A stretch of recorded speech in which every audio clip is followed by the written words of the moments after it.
En aquel momento se acercaron los discípulos a Jesús y le preguntaron, ¿quién es el más importante en el reino de los cielos?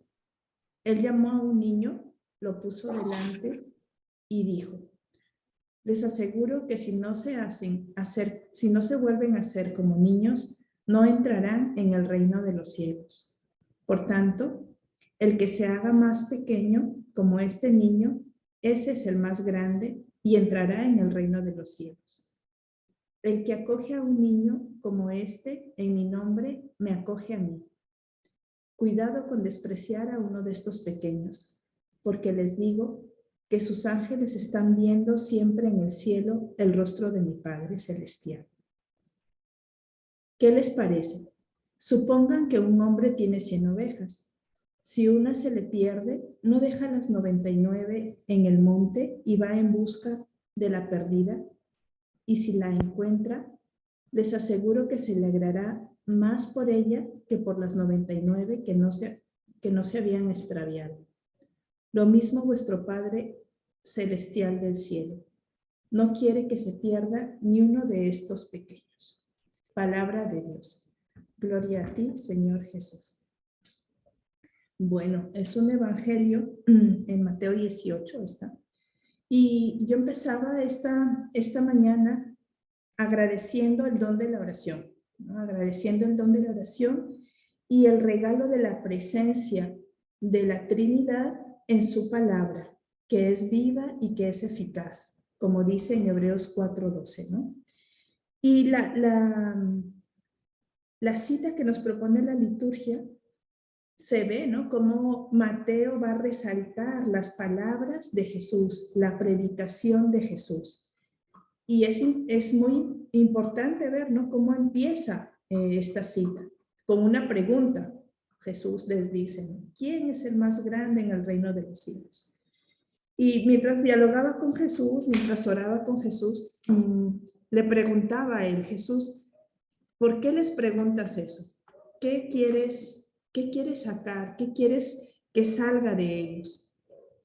Y yo no sé ustedes, ¿no? Pero yo me imagino que los discípulos esperaban que Jesús respondiera no sé qué cosas, ¿no? Que Jesús respondiera que tengan todas las escrituras leídas, que vayan al templo, que quién es el más importante en el reino de los cielos, que hayan estudiado con los mejores escribas, ¿no? Y sin embargo, Jesús no responde de esa forma, ¿no? Jesús no responde de la forma que incluso nosotros podemos pensar, ¿no? ¿Quién va a entrar en el reino de los cielos? ¿Quién va a estar más cerca de la comunidad, de las misioneras, ¿no? Todas esas categorías humanas que podemos tener y que se nos pegan, ¿no? Y me encantaba escuchar la respuesta de Jesús, ¿no? Y Jesús llamó a un niño, lo puso en medio de ellos y les dijo, yo les aseguro a ustedes que si no cambian y no se hacen como los niños, no entrarán en el reino de los cielos. Y ya desde ahí experimentaba cómo Jesús tiene una lógica tan distinta de la nuestra, ¿no? Isaías 55:8. Tus pensamientos no son mis pensamientos. Tus caminos no son mis caminos. Tus categorías no son mis categorías, ¿no?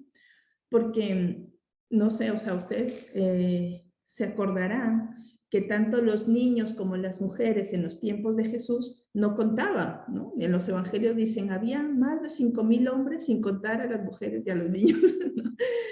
O sea, no pintaban, eran los anahuín, eran los pobres, ¿no? Y Jesús les contesta de esta forma a los discípulos, ¿no? Yo me imagino la cara de Pedro, de Juan, de cada uno de ellos, ¿no?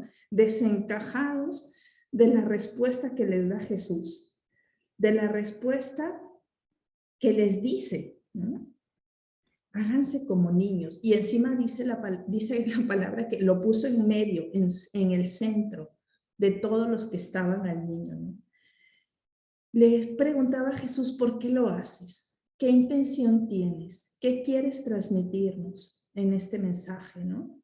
Y pues uno puede decir, bueno, pues es que los niños son puros, los niños son transparentes, los niños son Y sí, tiene que ver con eso, ¿verdad? Sí tiene que ver con eso. Pero a mí me daba una luz esta mañana y es que Jesús pone como ejemplo a los niños porque quiere resaltar una actitud importantísima y es la actitud de la dependencia, ¿no? Los niños dependen del papá y de la mamá o de alguna persona mayor que les cuide para crecer sanamente, ¿no? Ahora escuchábamos al hijo de Clarisa que quería macheteadas, ¿no? Él no puede prepararse la harina y hacerse las macheteadas, tiene que pedirlas, tiene que depender para crecer sanamente, ¿no? En la vida física. Y trasladaba a la vida espiritual. Necesitamos ser como niños para depender como Jesús lo hizo del Padre. Nuestra vida espiritual necesita esa dependencia total del Padre, de Jesús y del Espíritu Santo. Por eso les ponía esta canción al inicio, ¿no? Del trisagio, el trisagio. Entonces, me ayudaba a reconocer eso, o sea, a ver cómo Jesús, en Juan 5:30, dice que Jesús nada hacía por su cuenta, nada, ni decía nada por su cuenta, sino todo lo que escuchaba y veía del Padre. Entonces, me ayuda muchísimo poder tomar este ejemplo y preguntarme a mí, preguntarles a ustedes, ¿cómo está mi actitud de dependencia de cara a mi papá Dios, de cara a mi amigo Jesús, de cara a mi amigo Espíritu Santo, ¿verdad? ¿Cómo está esa actitud de dependencia en estos momentos de mi vida? Porque no vaya a ser que nos quedemos en que yo puedo, en que yo soy, en que sí, ¿verdad? Y podamos tener como esa actitud a lo mejor altanera o pretenciosa, ¿verdad? Yo puedo hacer las cosas por mis fuerzas, por mis puños.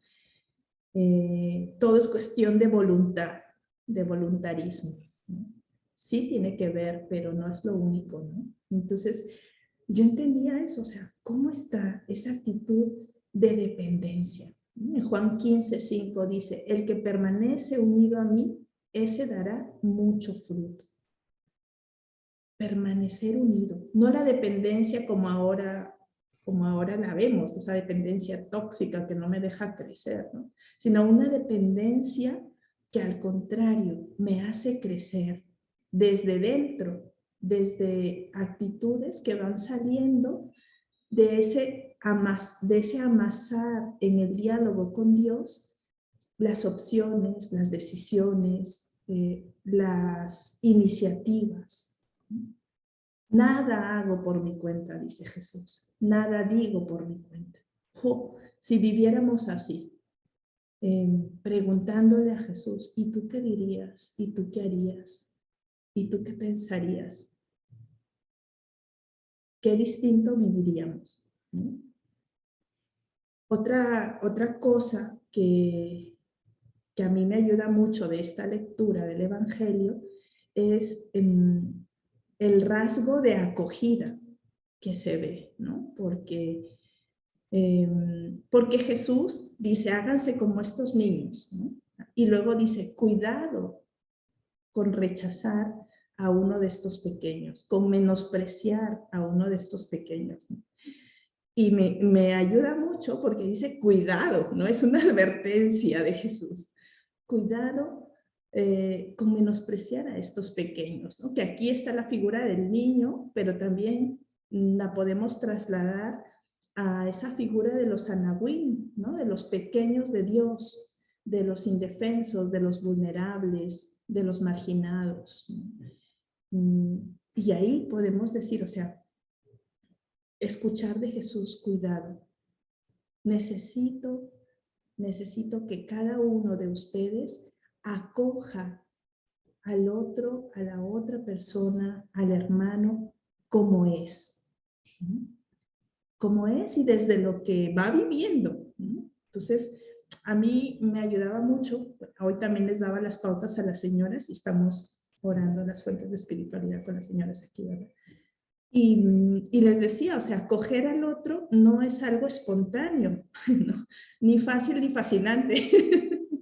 Acoger al otro nace y sale de una experiencia profunda de acogida de mi vida. Dios me acoge a mí con mis luces, con mis sombras, con mis entradas y salidas, con mis cambios de carácter y de humor. O sea, es la Trinidad que me acoge a mí como soy, ¿no? Que es capaz de querer quedarse, de querer optar y querer habitarme. Y me acoge, y esa actitud de acogida amorosa y permanente me hace acoger al otro distinto de mí. Me hace acoger al otro que a lo mejor me supera, ¿verdad? A mí me ayudaba muchísimo. En el Evangelio Gaudium dice, ¿no? El Evangelio de Alegría, el Papa nos invita a ser esa iglesia en salida, que vaya a las periferias, ¿no? Pero no solamente las periferias de los asentamientos humanos, no, sino las periferias de la soledad de mi hermano, de la tristeza de mi hermano, de la enfermedad de mi hermano. Ve donde nadie va. Las periferias son los lugares límites donde nadie va, ¿no? Aquí me dicen, Marianela, aquí todo bien, pero cuidado con irse a Nueva Suyapa, o cuidado con irse a... Entonces, aquí todo bien, güey. Tienes que salir con alguien. Y sin embargo, entendía de Dios, acoge a todos por igual, que nadie quede fuera. Cuidado con menospreciar a estos pequeños. Por lo tanto, nos podemos preguntar, ¿cómo está siendo mi actitud de acogida con mis hermanos? En casa, en el trabajo, en la misma comunidad. ¿Cómo está siendo esa actitud de acogida? Y tercer elemento de esta palabra de Dios es la actitud de salida, ¿no? Porque va poniendo el ejemplo de esta oveja que está perdida, ¿no? Que se ha perdido, que se ha extraviado en sus pensamientos, en sus suposiciones, en sus preocupaciones, en su enfermedad, en su forma de ver la vida distinta, en las dificultades, ¿no? Que se ha extraviado por no ser justamente acogido, acogida, ¿verdad?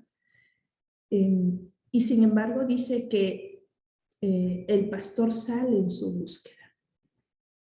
Sale en su búsqueda. Y Jesús nos ve a cada uno de los que estamos hoy conectados, que somos bastante, somos 15, como sus pastores. Sale en búsqueda de tu hermana, de tu hermano de contagio, de tu hermano de escuela, de tu hermana de escuela. Sale en búsqueda de las personas de la misión. Sale en búsqueda de aquellos a los que todavía no hemos llegado y también de los que se han ido. Esa actitud de buen pastor. Y eso nace del contacto, del tú a tú, del escuchar la voz de Jesús, la voz del Padre, la voz del Espíritu. Te necesito. ¿Puedo contar contigo hoy para que busques a tal persona?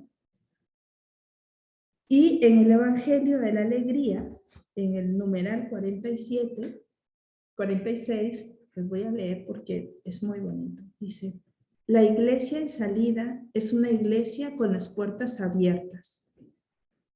Salir hacia los demás para llegar a las periferias humanas no implica correr hacia el mundo sin rumbo y sin sentido.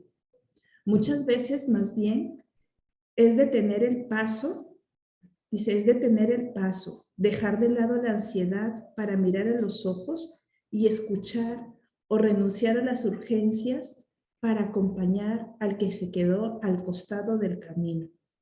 A veces es como el padre del hijo pródigo, que se queda con las puertas abiertas para que cuando regrese pueda entrar sin dificultad.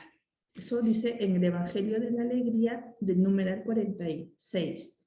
Y en el 49, solo voy a leer poquito, que dice: salgamos a ofrecer a todos la vida de Jesucristo.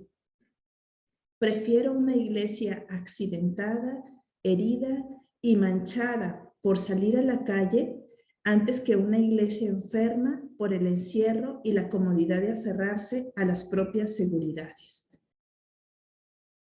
Y me ayudaba mucho terminar las pautas con estos dos numerales, que es la exhortación apostólica del Papa Francisco, porque en la parte de iglesia la podemos dejar y podemos añadir, ¿no? Prefiero una comunidad accidentada y herida por salir y por hacer el intento de buscar que una comunidad acomodada, ¿no?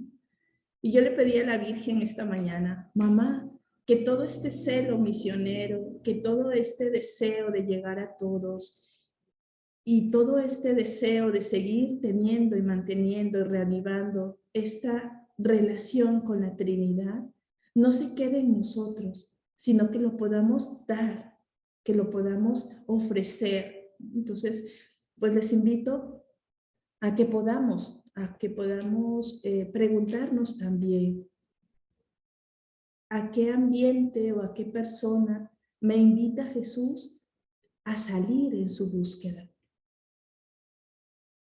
Y que le podamos pedir a nuestra madre que nos ayude. Ella que sabe ser madre, ella que tiene también entrañas de buen pastor, que nos enseñe como ella a salir y a llegar a tiempo a la vida de las personas. Muchas gracias, que podamos tener un bonito día.